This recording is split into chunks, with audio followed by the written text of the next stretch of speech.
Competent host for transformation with recombinant DNA. तुमने क्या करे, पूरा रिकॉम्बिनेंट डीएनए बना लिए ना, प्लाज्मिड वगैरह तुम्हारा तैयार है। प्लाज्मिड तैयार है, रिकॉम्बिनेंट तैयार है। अब तुम बोल रहे थे ना कि भाई अपन डालेंगे, फिर वो डीएनए को जोड़ देंगे अंदर जाकर, है ना। जैसे एग्रोबैक्टीरियम ट्यूमेफिशिएंट टीआई प्लाज्मिड है अपना, उसके ऊपर अपन ने अपना जीन चिपका दिए। अपने को मालूम है अपन अब इसको प्लांट में डालेंगे, फिर वो जोड़ देंगे प्लांट के अपना डीएनए प्लांट के डीएनए के साथ में। इसी तरीके से एनिमल में भी क्या बोले अपन ने कि जो अपना रेट्रोवायरस है ना, रेट्रोवायरस क्या करने वाला है, अपना जो डीएनए अपन जो डिजायरेबल डीएनए उसको दिए, तो क्या करेंगे, एनिमल में जाकर जोड़ देंगे। ठीक है, आगे बस सब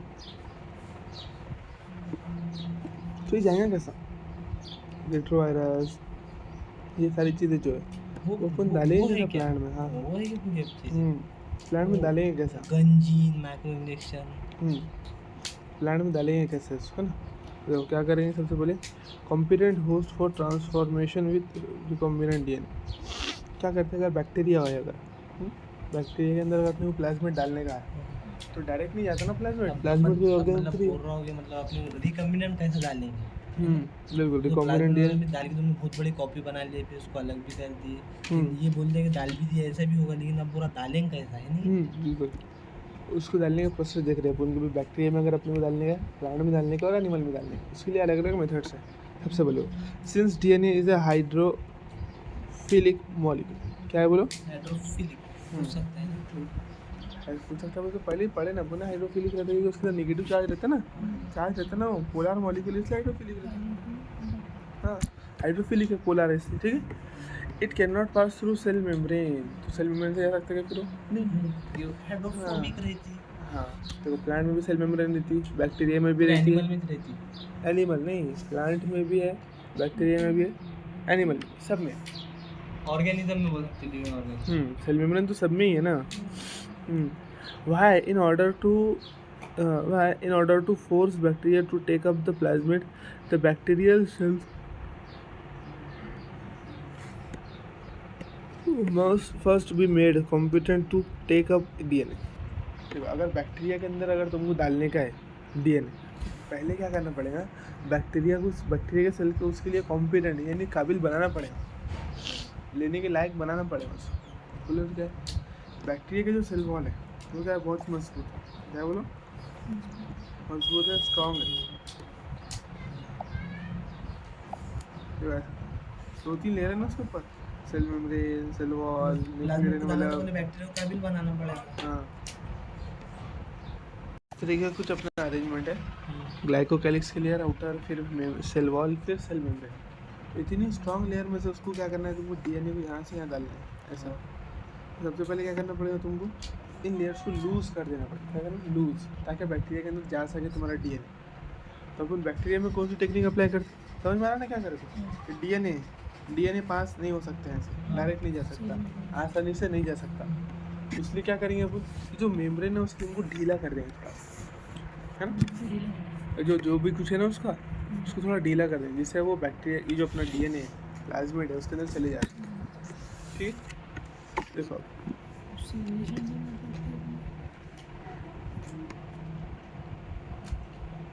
बैक्टीरिया इतना छोटा है कि उसको इंजेक्शन नहीं दे सकते, इंजेक्शन बड़ों को देंगे ना, वो जैसे बड़ा है इंसान को, कोई एनिमल को इंजेक्शन वो दिखता ही नहीं, माइक्रोस्कोपिक, उसको कहाँ से इंजेक्शन दे देंगे। इंजेक्शन तो छोटा तो वो है, हाँ, लेकिन उसका सेल ही बहुत छोटा है ना, वो तो बोले ना, निडल से कई गुना छोटा तो उसका सेल है। हाँ, निडल भी दिखती है अपनी, बिल्कुल, यानी अगर इंसान है तो इंसान के सेल में आपको आसानी डाल दी, दिख जाएगा उसका सेल। अगर सेल नहीं भी दिखा आपको, कहीं ना कहीं चली जाएंगे ना उसका, माइक्रो इंजेक्शन के जरिए। लेकिन इनके सेल बहुत ही छोटे हैं, ऐसा होता है अपने को कि इनके सेल बहुत ही छोटे हैं, माइक्रोस्कोपिक है, इसलिए अपने को दिखेंगे नहीं, और वो अकेले रहते हैं।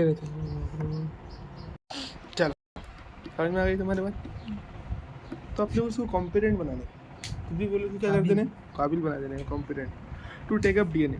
This is done by the treating them with a specific concentration of divalent cation। Divalent cation यानी कैल्शियम, दो उस पर प्लस चार्ज है। इससे क्या होगा, देखो सारा जगह +2 +2 चार्ज लग जाएगा ना, तो ये पोलर हो जाएगा, फिर पोलर हो जाएगा। तो अब वो लेने के लिए मना नहीं करेंगे, बोलेंगे नहीं मैं नाम बोला और मैं नहीं लेता, ऐसा नहीं, नखरे नहीं करेंगे, है ना। क्या करेंगे बोलो, नखरे करेंगे क्या? नहीं। नॉन पोलर पोलर हो गया। नॉन पोलर जो तुम्हारा वो था, देखो जैसे ये +2 का चार्ज आएगा उसमें, यहाँ पर +2 चार्ज आएगा, यहाँ +2, यहाँ सब जगह +2 चार्ज हो गया, तो वो खुद भी चार्ज बन गया। तो अब वो कोई चार्ज मॉलिक्यूल को लेने के लिए नखरा नहीं करेगा, यानी तुमने उसको सिंपल चार्ज कर दिया, उसकी प्लाज्मा मेम्ब्रेन को भी क्या कर दिया तुमने, चार्ज कर दिया, डाइवेलेंट केटाइन चिपका दिया उसको, ठीक है। डाइवेलेंट केटाइन क्या रहता अपना, कैल्शियम आयन, क्या रहता बोलो, calcium ion. So this is done by the treating with the specific concentration of divalent cation, calcium ion, such as calcium, which increases the efficiency with which DNA enters. तो क्या कर देंगे, आसानी आ जाएंगी फिर। अब वो खुद पोलर हो गया तो आसानी हो जाएगी ना फिर जाने के लिए इसको, DNA को अपने, समझ में आ रही है? क्या करेंगे, calcium which increases the efficiency. अब बहुत जल्दी तुम्हारा DNA क्या करेगा, बैक्टीरिया में एंट्री ले लेगा, क्योंकि बैक्टीरिया की सेल वॉल क्या होगी, पोलर। क्लियर हो रहा है point? Which increases the efficiency with which DNA enters, यानी जहाँ से DNA एंटर होने वाला है, जिस जगह से DNA एंटर होने वाला है, जिस स्पीड से DNA एंटर होगा उसकी इफिशियंसी बढ़ जाएगी, जल्दी हो जाएगा। अब DNA एंटर क्या डालेंगे आप? कैल्शियम आयन डालेंगे, कैल्शियम। कैल्शियम डालने से ये कोई कैल्शियम को प्लग आ जाएगा। हाँ कैल्शियम आयन आएगा तो सेल वॉल के ऊपर कैल्शियम आयन जगह चिपक जाएगा सेल मेम्ब्रेन पर, तो वो खुद भी पोलर बन गया। पोलर में पोलर अंदर जल्दी से चल जाता रहता है ऐसा। जैसे फॉर एग्जाम्पल देखो, जैसे अपना तेल है, तेल में से पानी डाल सकते हैं, निकाल सकते हैं, नहीं निकाल सकते, लेकिन तेल में तुमने कैल्शियम आयन डाल दिया, अब तेल खुद ही पोलर हो गया, तो अब आसानी से पानी को फ्लो करने के लिए रास्ता दिया, उसमें पानी डिजोल्व हो जाएगा, घुल जाएगा उसमें पानी। तो ऐसे DNA को घोल के अंदर डालने का अपने को। सेल वॉल कैसी है, लेकिन सेल वॉल तेल जैसी है, लिपिड वाली है ना, तो वो DNA को अलाउ नहीं करती, लेकिन सेल वॉल पे जैसे तुमने कैल्शियम आयन चिपका दिए, अब क्या होगा, अब वो खुद पोलर बन गई, तो बोलेंगे आ जाओ, DNA आया तो बोलेंगे ठीक है मैं भी पोलर, तुम भी पोलर, आ जाओ। तो वो ऑयल के साथ, ये कैल्शियम जो ऑयल के साथ वो करता है क्या? हाँ यानी ऑयल वो तो मैंने समझाने के लिए बोला, सेल मेम्ब्रेन के साथ नहीं डाली। सेल मेम्ब्रेन जो भी ऑयल भी रहे उसके भी साथ करेगा क्या? हाँ ऐसा मान के चलो जो अपने को, ऑयल के साथ कोई लोचा नहीं है, ऐसा समझाने के लिए अपन ऑयल में डालेंगे, तो ऑयल में इतना कुछ, ऑयल तो बहुत ज़्यादा नॉन पोलर रहता है, तो वो उसका अलग ही मसला हो जाएगा। तो अपना DNA जो अपनी सेल मेम्ब्रेन रहती है ना, वो लिपिड थोड़ी चर्बी वाली, फैट वाली लेते रहते हैं। हाँ तो इसलिए उसके साथ में अगर अपन डाल देंगे थोड़ा बहुत चिपक जाएगा उसके साथ में, तो फिर वो आसानी हो जाएगी, वो पोलर बन जाएंगे, तो ईजी हो जाएगा अपने, समझ में? ऐसा बोल सकते हैं, मतलब बस जाने के काबिल बना दे रहा हूँ। हाँ आसानी से चले जाएंगे उसके अंदर, ठीक है। ये हो तो अभी तो सेल मेम्ब्रेन का मसला हल करें, लेकिन इसकी जो वॉल्स है, अभी अपन ने क्या करें, सेल मेम्ब्रेन का मसला हल करें। ग्लाइकोकैलिक्स से करेंगे नहीं ग्लाइकोकैलिक्स को क्या करेंगे, ग्लाइकोकैलिक्स तो ये सेल मेम्ब्रेन का मसला हल करें ना। पहले सेल मेम्ब्रेन का, बाद में वॉल का करेंगे क्या? हाँ। अंदर से आरेख करते हुए को। हाँ बिल्कुल, वो कहता है किधर भी कुछ भी दे दिया एनसीईआरटी, समझ में आ रहा है? एनसीईआरटी, लेकिन अपने को तो पहले सेल वॉल ही समझना पड़ेगा। हाँ अपने को जो है वो अपने को बस इतना जानोगे पूर्ण मसला हल किसका करे, किधर प्रोसेस कब किसका करे, वो नहीं। बस अपन ने सेल मेम्ब्रेन अभी क्या करें, सेल मेम्ब्रेन को अपन ने कॉम्प्रिहेंड कर दिया, लेकिन बैक्टीरिया में से सेल मेम्ब्रेन नहीं है, सेल वॉल भी है, ग्लाइकोकैलिक्स भी है, ये तो बहुत टाइट लेयर है, उसके बाद में बहुत मोटी मोटी लेयर्स है, तो इनको पार करके चले जाएगा DNA, नहीं जा सकता, जा नहीं सकता। तो क्या करेंगे अपन, फिर उसको अब झटके देंगे, जरा करेंगे इसको झटके देते जरूर, हिट शॉट कराने के झटके। हाँ which increase the efficiency with DNA enters the bacterium through pores in its cell wall, क्या के जरिए, through pores, the bacterium through pores in its cell wall, ताकि आप उसके पोर के जरिए बैक्टीरिया अंदर चले जाए, ऐसा बोला उसने। मतलब ये बात भी वो कैल्शियम के लिए सेल वॉल को तोड़े, मतलब अपन लोग नहीं ना, सेल वॉल को कहाँ तोड़ दिया अपन ने, सेल मेम्ब्रेन बोला ना मैंने, इसमें कहाँ है सेल? अभी वो दिएगा नहीं वो तुम्हारे को, इतना डीप बोले क्या, उसने बोल दिया कैल्शियम के जरिए तुमने कॉम्प्रिहेंड कर दिया, ऊपर ऊपर बोला उसने, तुमको समझाया मैंने कि कैल्शियम डालने से फायदा किसका हुआ, सेल वॉल का तो नहीं हुआ, सेल वॉल में तो पहले सुराख है, सेल वॉल में पहले से होल्स है, तो उसका टेंशन नहीं अपने को। सेल मेम्ब्रेन थोड़ी सी क्या हो गई, सेल मेम्ब्रेन पोलर बन गया, अभी देखो ये cell wall, cell membrane, cell wall कैसे है, पहले से उसके अंदर क्या है, थोड़े पोर पोर पोर पोर है ना, उसका टेंशन नहीं। देखिए अगर ये फॉर एग्जाम्पल अपन ये सेल वॉल बनाए, ये सेल वॉल बनाए अपन ऐसी, ठीक है ऐसी सेल वॉल है, तो इसमें तो पहले से पोर है,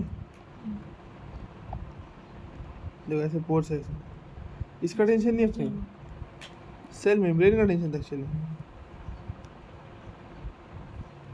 मतलब पोर के जरिए सेल वॉल के अंदर चल जाएंगे। सेल वॉल में चले जाएंगे, में से भी चल जाएंगे। सेल वॉल में से चले जाएंगे, लेकिन सेल मेम्ब्रेन में से नहीं आ रहा था ना, इसलिए अपन ने पहले क्या करे, उसको कैल्शियम डाले। फिर बाद में क्या करते हैं अपन लोग, इतने से भी काम नहीं होगा अपना, कैल्शियम डालने के अलावा क्या करना पड़ेगा, तो force in it cell wall, हाँ, कि recombinant DNA can then be force into the such cells. फिर बाद में फोर्सफुल्ली डालना पड़ेगा, फिर कैल्शियम भी डालने के बाद, सब करने के बाद में forcefully.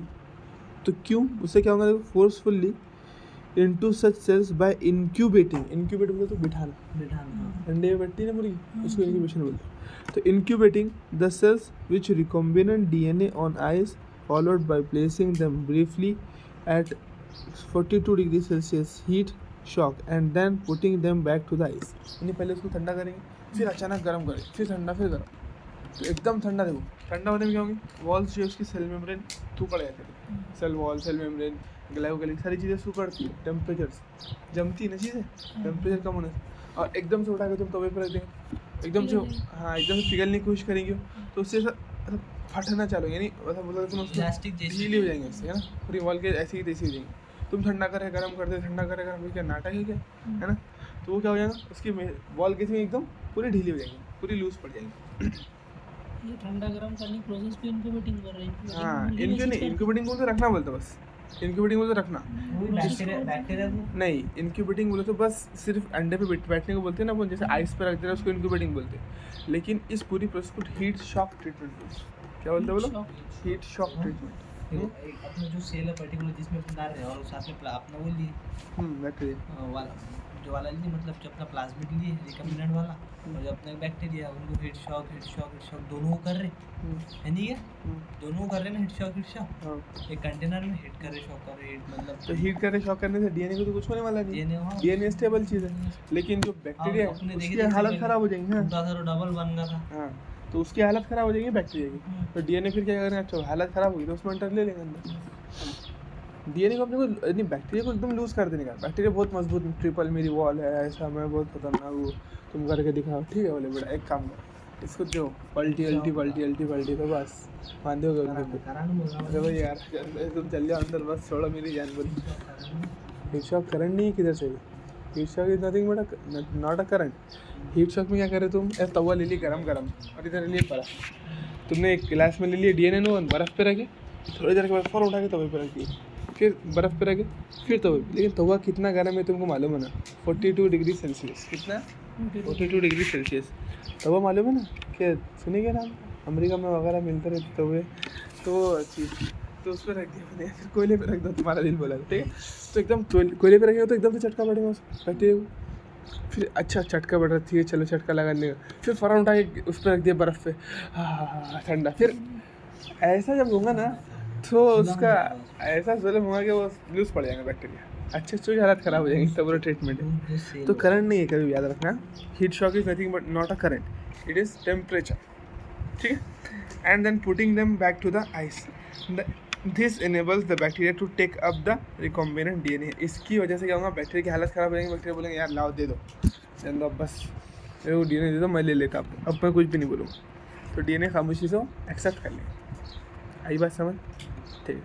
This is not the only way to introduce. अब यही तरीका नहीं है बोलते कि बस गर्म करो, ठंडा करो, बैक्टीरिया की हालत ख़राब कर दो, एक यही तरीका नहीं है, इसके अलावा भी बहुत सारे तरीके। To introduce alien DNA into the host cell, host cell में एलियन डीएनए को डालने का यही तरीका नहीं है, और भी कुछ तरीके होंगे, लेकिन अपन ने ये तरीका पढ़ लिया बस, काफ़ी अपने बैक्टीरिया के लिए। अब प्लांट के और एनिमल के लिए कौन से तरीके वो देख लेते हैं अपन आगे।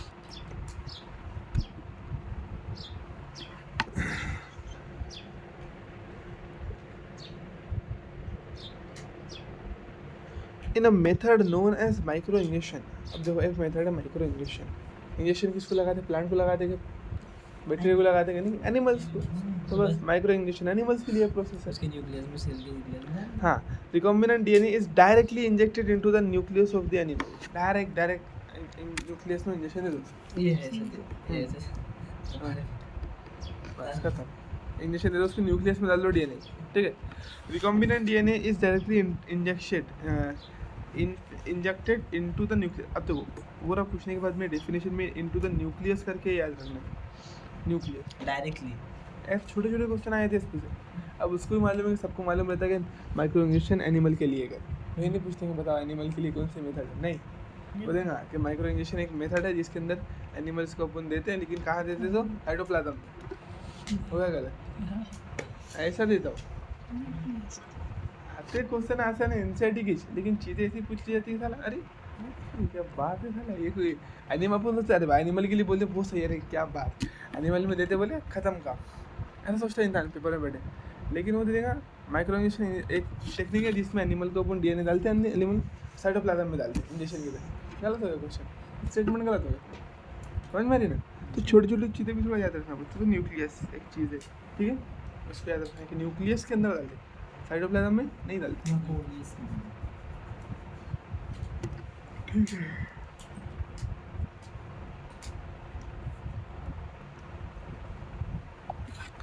of an animal cell in another method suitable for plant। अब एक मेथड है जो प्लांट के लिए, जिसको क्या बोलते हैं जी। अब जैसे एनिमल के इंसान को खड़े करके उसको गोली से डालेंगे डीएनए तो कितना बुरा लगेगा उसको, सटासट कभी डालने देंगे नहीं, क्या बोलेगा पागल चल रहा है, मार देते मेरे को, बोलेंगे अपने को नहीं होना। लेकिन प्लांट है, उसको गोली मारो, अब सुई से प्लांट को कुछ नहीं होगा, प्लांट की वॉल्स बहुत मजबूत है, तो मार के देखो सुई टेढ़ी कर देंगे तो तुम्हारी, है ना। तो वो काम अपन प्लांट के साथ में नहीं कर सकते, सुई वाला इंजेक्शन से उसको कोई फर्क नहीं पड़ने वाला। और गर्म ठंडे से कोई फर्क पड़े, बैक्टीरिया थोड़ी हो डर जाएगा तुम्हारे गर्म करने, करो बोलेंगे चलो मैं भी देखता हूँ कितना गर्म कर, उसको सेंस ही नहीं है, सेंस ही नहीं है उसके पास में। हाँ गर्म करो ठंडा करो जल जाएगा, लेकिन उसको कोई फर्क नहीं पड़ेगा। बैक्टीरिया था वो उसकी वॉल लूज पड़ गई थी, लेकिन प्लांट को ऐसा कुछ नहीं होने वाला है। तो प्लांट के साथ में क्या करना पड़ेगा, गोली से पार करना पड़ेगा। क्या करना पड़ेगा, gene gun, biolistic gene gun, ठीक है, सुटेबल फॉर प्लांट, ठीक है। In other method suitable for plant cells are bombarded, bombard है नहीं मारना, फेंक के मारना है ना, बम्बार्ड बोलो तो फेंक के मारना, बम्बार्डेड विद हाई वेलोसिटी, बहुत रफ्तार में, माइक्रो पार्टिकल, बारीक बारीक पार्टिकल को, यानी गोली जैसे गोली की बंदूक की गोली लेते हैं ना, उस गोली के तौर पे अपन पार्टिकल ले लिए, एक गन ली उसके अंदर गोली के तौर पे क्या है पार्टिकल से, अब बम्बार्ड कर रहे, नहीं मार रहे गोली किसको, प्लांट की सेल को। तो क्या होगा, इतनी रफ्तार से जब जाएगा तो उसके सेल को चीरते उड़ा देगा अंदर, खत्म। मतलब क्या बोल रहा है, फिर उसके अंदर रिकम्बिनेंट रहेंगे तुम्हारा। हाँ और रिकॉम्बिनेंट डीएनए को क्या करे तुमने, रिकॉम्बिनेंट डीएनए को बंदूक में डाल के एकदम जोर से बंदूक से मार दिए, चले गया। गोल्ड और टंगस्टन क्या, हाँ उसके ऊपर चिपका है। अब जैसे तुम डीएनए को मार देगा, डीएनए तो है ही कुछ ही नहीं है, धागा या जाके भारी गिर जाएगा वो। तो स्ट्रेंथ आने के लिए कुछ मजबूती होना, देखो बंदूक की गोली तुमने पानी की बना ली है, फिर तुमने बोले मैं धागे की बंदूक बनाता, साले को एक को भी बाकी नहीं रखूँगा, पूरे दिखने नहीं मेरे को, धागे की बंदूक बनाए, छोटे छोटे धागे काट के डाले उसमें और मार रहे तुम, क्या होगा किसको कुछ होगा। हाँ मतलब उसके अंदर बारूद रहता है ना अंदर, बारूद नहीं, कुछ नहीं, कुछ कड़क चीज रहना चाहिए जिससे सुराख हो पाए अंदर। तुम डायरेक्ट डीएनए की बंदूक बना के मारेंगे तो कुछ तो कितनी भी रफ्तार से मार लो तुम डीएनए, ओल उमटेगा बस। बम्बार्ड मतलब एकदम हाई वेलोसिटी से, ओली उमटने वाला है ना, सिर्फ बहुत रफ्तार से मारे तो बम्बार्ड मतलब मारना होता है, बम्बार्ड वो तो फेंक के मारना, हाई वेलोसिटी में तेज रफ्तार से। Micro particles. हाँ तो क्या करेंगे अपन, जीन गन बनाते टाइम पर डायरेक्ट डीएनए को नहीं डालते, पहले छोटे छोटे क्या करते हैं अपन, माइक्रो पार्टिकल्स लेते। इसका मतलब क्या है, ये ले अपने माइक्रो पार्टिकल, अभी देखो ये माइक्रो पार्टिकल ले लिए, मतलब गोल्ड और टंगस्टन दोनों में से कुछ भी लेते, गोल्ड या लेते फिर टंगस्टन लेते। अपने को गोल्ड से ज़्यादा नुकसान नहीं होता है, अपने लिए टॉक्सिक भी नहीं रहता है, सोच सकते हो। टंगस्टन बहुत मजबूत रहता है, उसको बहुत हाँ लाइट में रहता है, यानी वो जल्दी गर्म नहीं होता, पिघलता नहीं। तो ऐसी चीज़ ले ली अपन ने, गोल्ड तो बहुत ही जल्दी पिघल जाता, लेकिन चलो ठीक है। फिर भी इसके ऊपर डीएनए चिपका दिया अपन ने, क्या करें इस पर डीएनए चिपकाएं, इस पर डीएनए चिपका दिया, इस पर डीएनए चिपका दिया,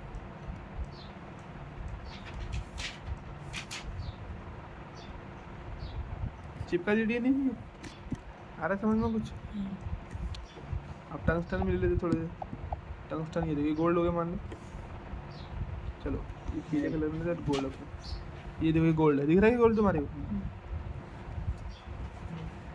चलो दिख रहा गोल्ड, इस पर भी डीएनए चिपका दो, चिपक गया।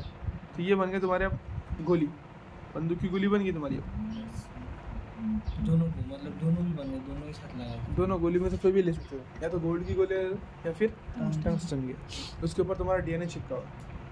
अब मारो गोली, 6.5 रख के दो, गोली मारेंगे प्लांट के बॉलिस्टिक और जीन गन बोल पूरे मेथड को मतलब बायोलिस्टिक बायोलिस्टिक और जीन।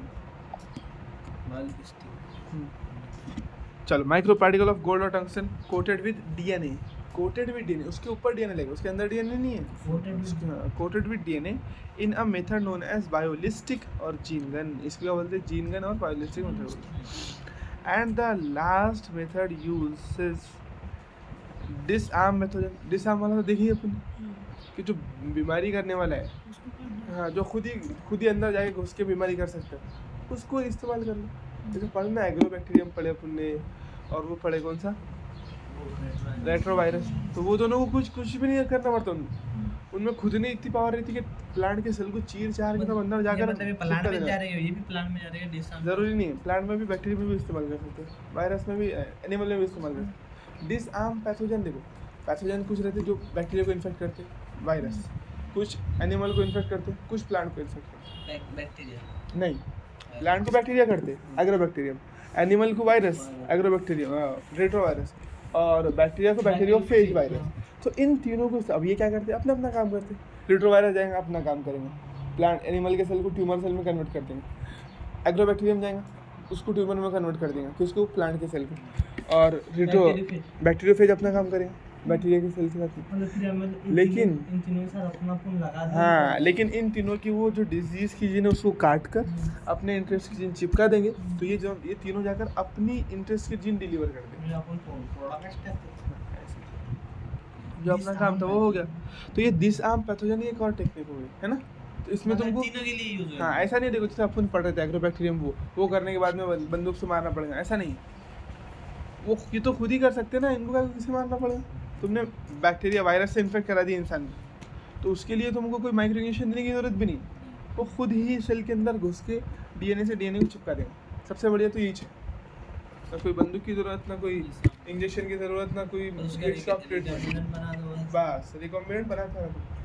डिसआर्म मतलब जो डिसआर्म यानी उसके हाथ काट दिए, ठाकुर के हाथ करेगा जो मतलब डिसीज करने वाला था उसके हाथ काट के अपना लगा दो। इसके हाथ काट दिया, कुछ कर पाएंगे क्या? आगे बात समझ। And the last method uses disarmed pathogen vectors which, when allowed to infect the cell, transfer the recombinant DNA into the host. वो क्या करेंगे फिर बोलो? रिकॉम्बिनेंट को उसमें डाल Convert कर देंगे। Now that we have learned about the tools for constructing recombinant DNA, अब हम सीख गए कि किस तरीके से हमने recombinant DNA बना लिया बोलते।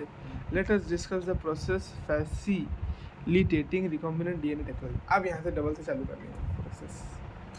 अपना होगा अब सब अपने सेल के अंदर तक डाल दिए, अब यहाँ से डबल दोबारा से पहली प्रोसेस देखो क्या है, डिजायरेबल डीएनए निकालना, उसके बाद उसके टुकड़े करना, फिर उसमें से जो तुमको सेगमेंट होना वो सेगमेंट आइसोलेट करना, यानी कौन सी प्रोसेस है? नहीं, रेस्ट्रिक्शन कट लगाने के बाद में जेल इलेक्ट्रोफोरेसिस करना, ठीक है। उसके बाद में यहाँ पे पीसीआर भी दे दिया उसमें। हाँ ना, बता रहा ना। उसके बाद में फिर वो जो तुमने डीएनए उसकी कॉपी बनाना। अब वो जो कॉपी बनाएंगे उसमें तुम दो तरीके से इस्तेमाल कर सकते हो, एक पीसीआर है आर्टिफिशियल मेथड, और एक अपने जो देखे वो क्लोनिंग कराने बोले थे वो। उसके बाद में फिर उसको चिपका दो, चिपकाने का तो तुम मालूम ही है इन सारे वेक्टर्स से। फिर उसको तुम जो सेल में डालना चाहते, जैसे बैक्टीरिया में डालना चाहते, प्लांट में डालना चाहते, एनिमल में डालना चाहते, डाल दो, फिर तुम्हारा प्रोडक्ट बनेगा, है ना।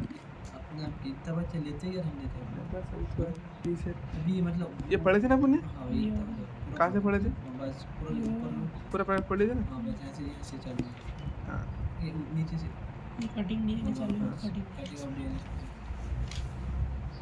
इसमें भी एक दो लाइन पढ़े थे अपन ने कटिंग ऑफ डीएनए में पहले नहीं नंबर कटिंग ऑफ डीएनए तो पढ़ लेंगे फिर। कटिंग ऑफ डीएनए ऑफ कटरीज पढ़े थे ना, इसमें एक दो लाइन ना और अच्छे समझ में आए। देखो, restriction enzyme digestion are performed by the incubating purified DNA molecule with the restriction enzyme.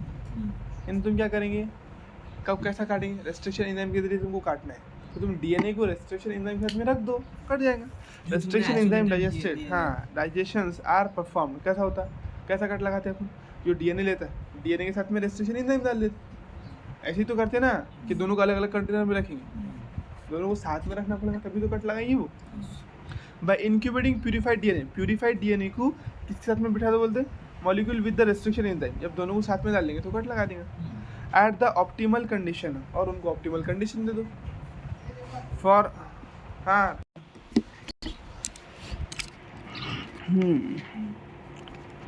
Agarose jail. तो उसके बाद क्या करें फिर देखो कट लगाने के बाद में एगारोस जेल पे डाले बोलते हैं। Agarose gel is employed, employed बोले तो कराने को बोलते हैं ना, काम देने को बोलते हैं ना एम्प्लॉयड अपन, तो वो करा है इसका मतलब to check the progression of restriction enzyme digestion. Check मतलब रोकना। नहीं यहाँ चेक बोले तो वो नहीं रोकने लेंगे, यहाँ देखना नहीं ले रहे हैं, यहाँ पर बोले तो उसको देखना ले रहे अपने ना, चेक करने में तो गिनना कि कितना उसने रेस्ट्रिक्शन एंजाइम ने काम किया कि नहीं करा। तो कैसा मालूम पड़ेगा अपने को, अपन जब एगारोस जेल ये पूछ जाएंगे लाइन है ना, तो वो पूछेंगे कि भाई कौन सी ऐसी मेथड है जिससे तुम क्या कर सकते ये देख सकते हैं क्या अपनी जो वो है एंजाइम रेस्ट्रिक्शन एंजाइम उसने क्या कितना काम किया, तो वो है क्या progression of restriction enzyme digestion.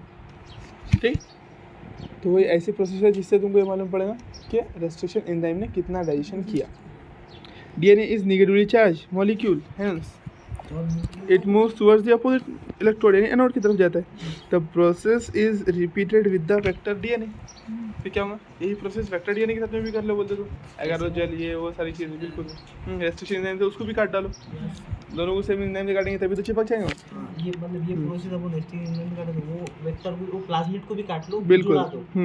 The joining of DNA involve several process. अब डीएनए को दोनों डीएनए को जोड़ने के लिए अलग अलग प्रोसेस करना पड़ेगा अपने को ना, जैसे उसके अंदर फिर तुमको क्या करना पड़ेगा डीएनए लाइगेज एंजाइम डालना पड़ेगा। ठीक है, after having cut the source of DNA as well as the vector with the specific restriction enzyme, the cut out gene of interest from the source DNA and the cut vector with space are mixed in and DNA ligase is added।